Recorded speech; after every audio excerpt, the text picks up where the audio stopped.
Yeah, all right. All right, good afternoon. Well, when Tom Fletcher comes to the podium, you'll be able to ask him questions. As you know, he is our Undersecretary General for Humanitarian Affairs and Emergency Relief Coordinator. 2 p.m., there'll be a briefing sponsored by the Permanent Mission of Ireland to the UN with NGO Karama, and that is pegged to CSW that is going on right now. Karama is a network of civil society groups and activists in 13 countries across Africa and the Middle East. Finally, at 3 p.m., the Permanent Mission of Nigeria to these United Nations will be holding a briefing on the Interparliamentary Union Women Interparliamentary meeting. Hopefully that makes sense.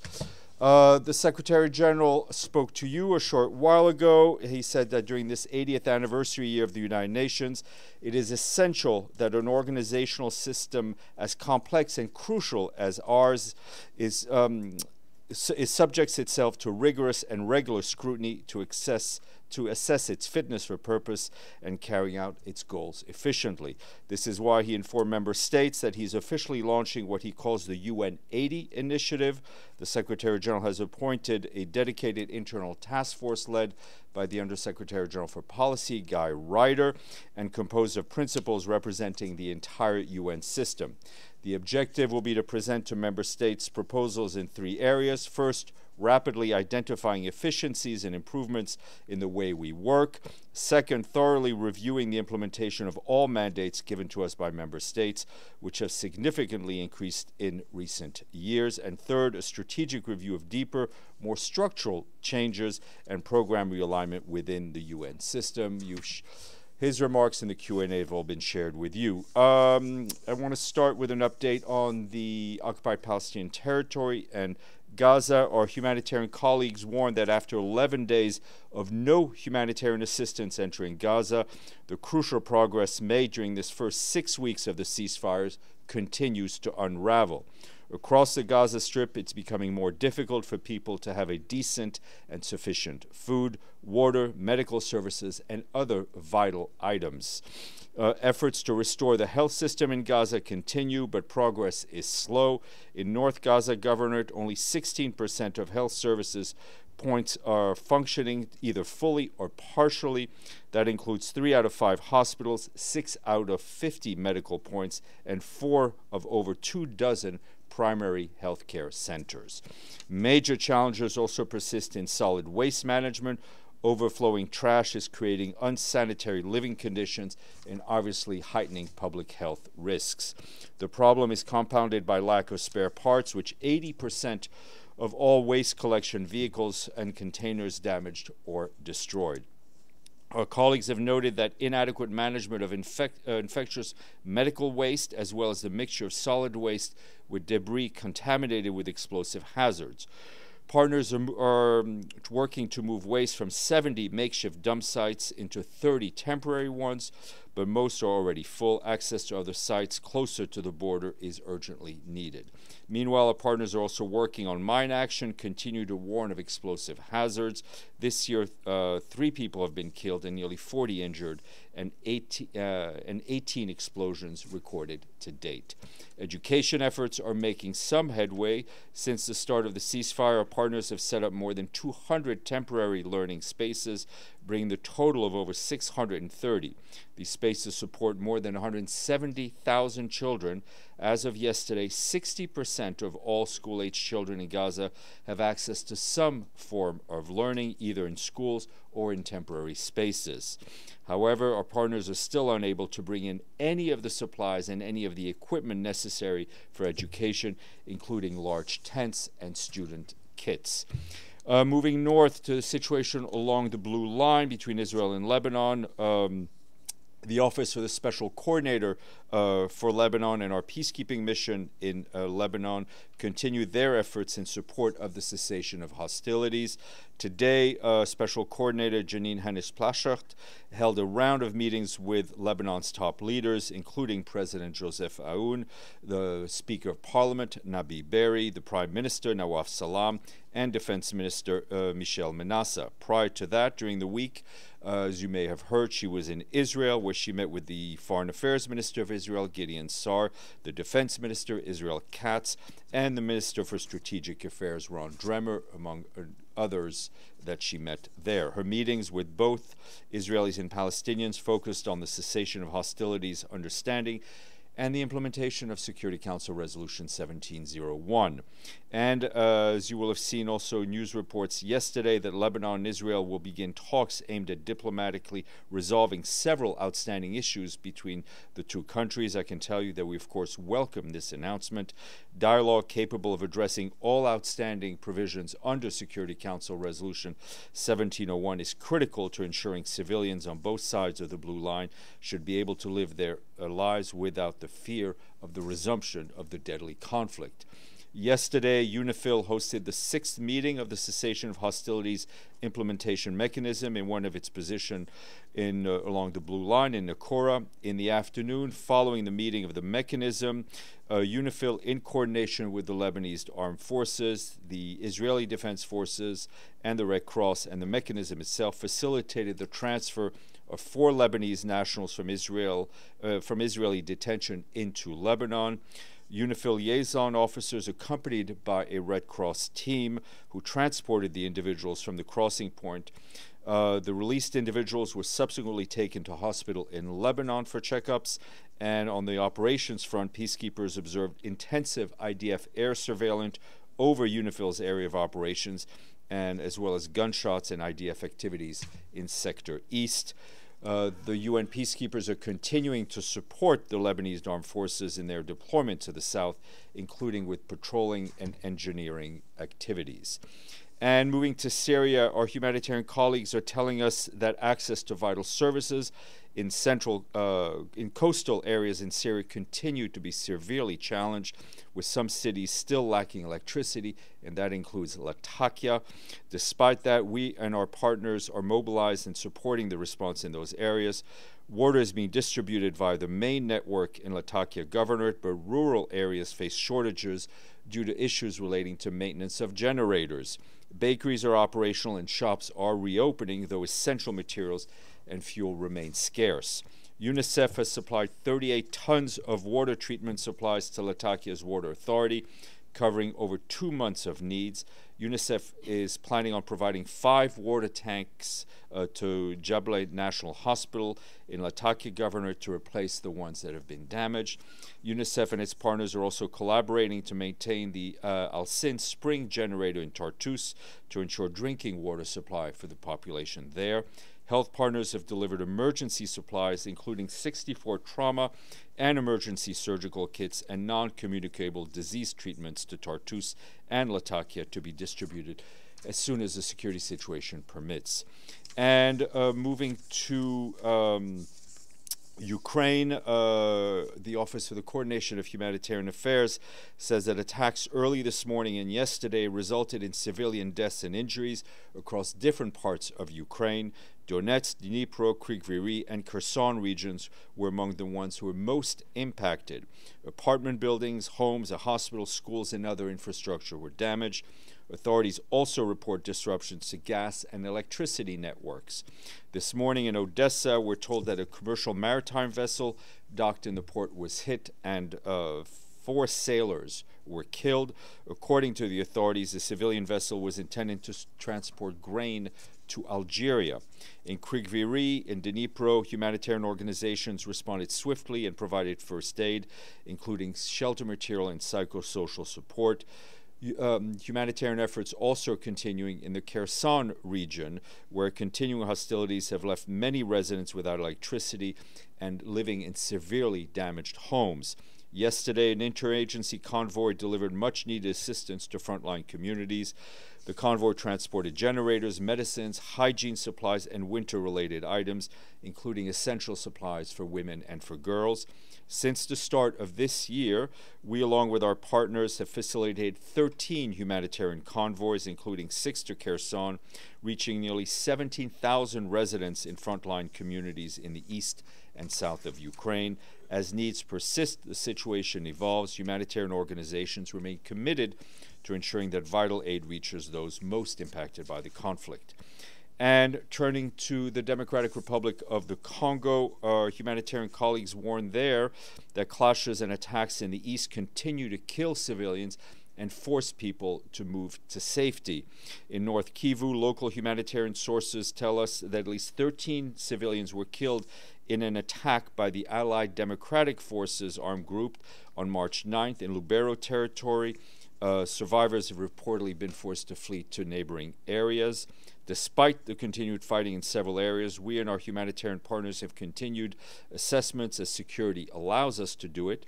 More than 160,000 people have returned to Lubero territory, which has faced chronic instability in recent decades. They need food, they need shelter, water, and health care. And in the south, in South Kivu, humanitarian partners report an airstrike on Monday in Fizi territory that damaged the Minembwe airport, which is a critical lifeline for the area. Over 1,000 displaced households, which are mostly women and children, are sheltering in the locality amid severe shortages of basic goods. And that's what humanitarian partners are telling us. In Walungu territory, ongoing clashes have displaced more than 65,000 people just since mid-February. Local authorities and humanitarian partners also receiving alarming attacks on civilians, including gender-based violence, which we've seen tragically a lot of in the area.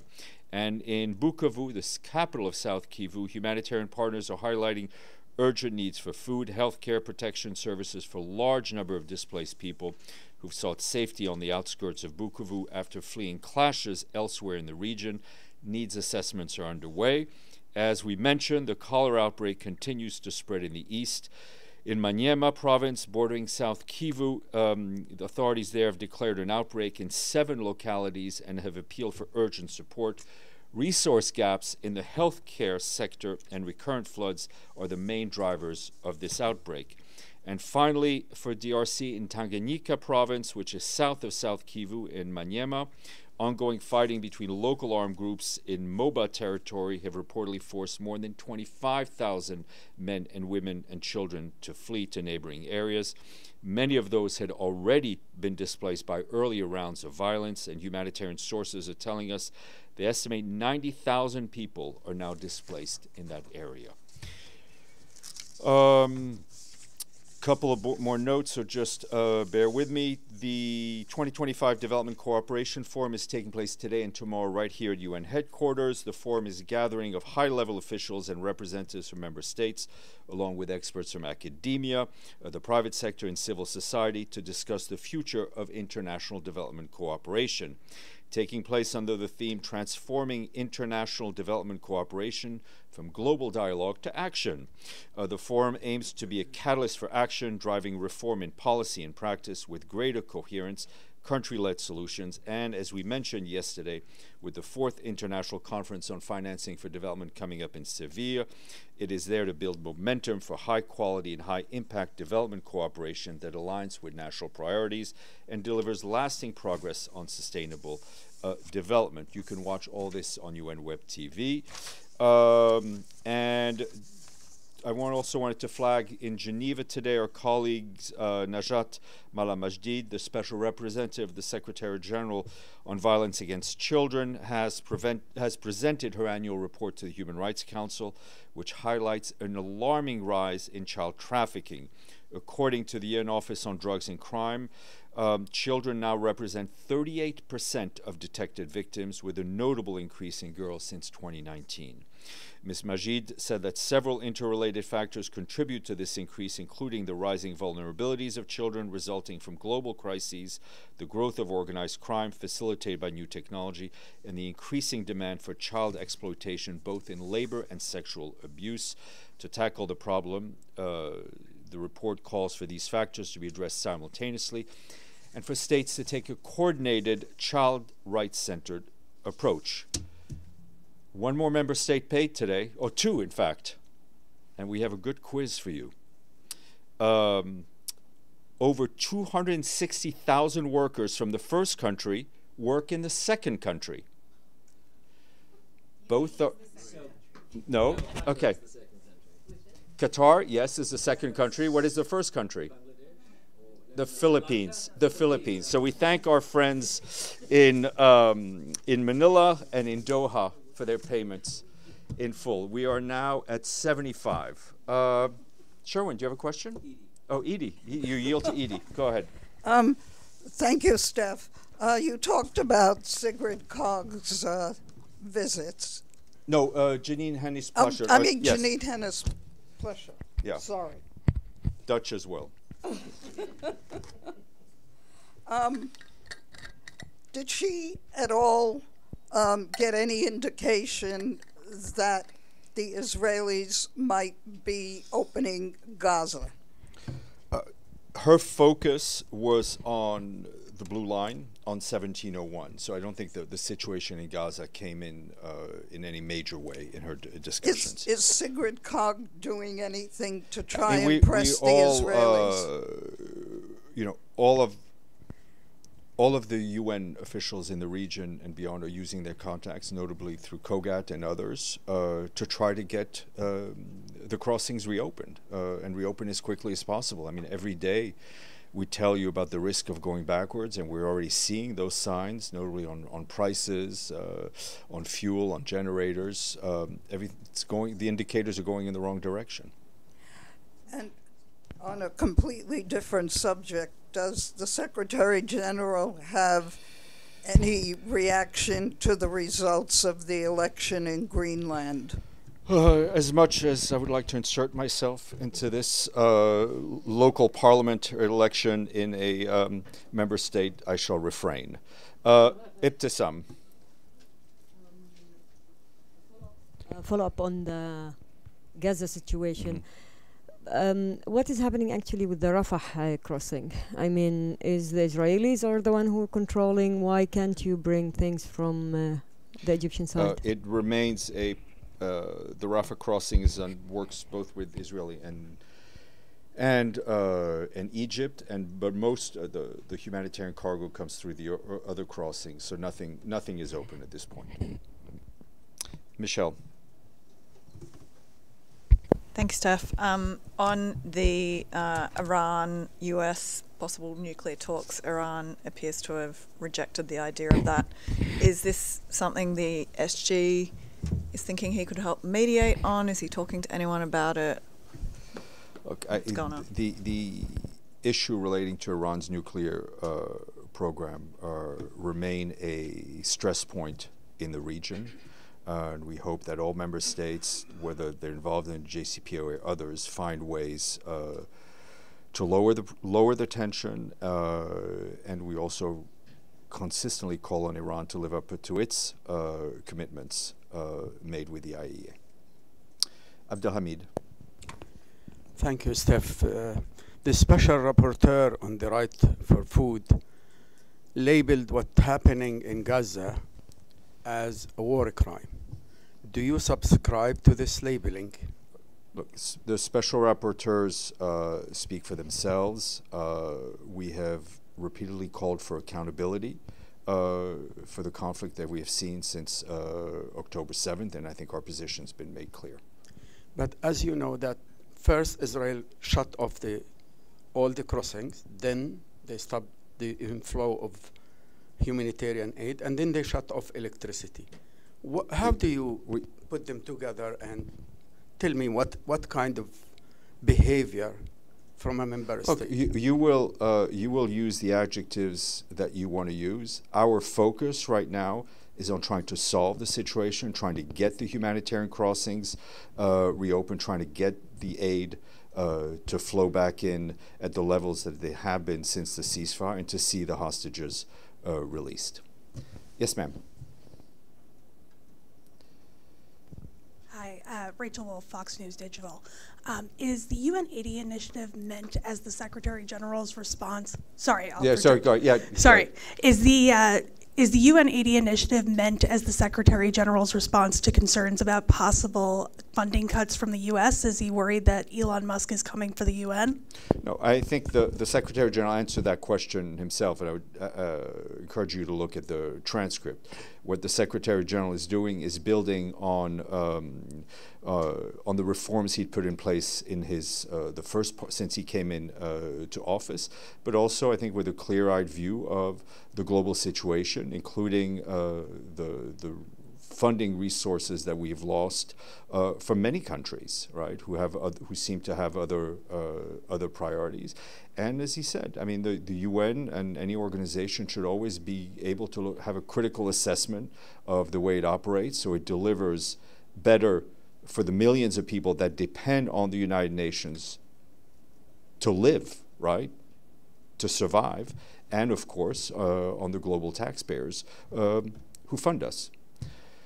Evelyn, and then we'll go to our guest. Yes, thank you. You mentioned that there were schools or places of learning set up in Gaza. Is this UNRWA or everyone? Or what? UNRWA is the lead on the education, and of course other partners are involved.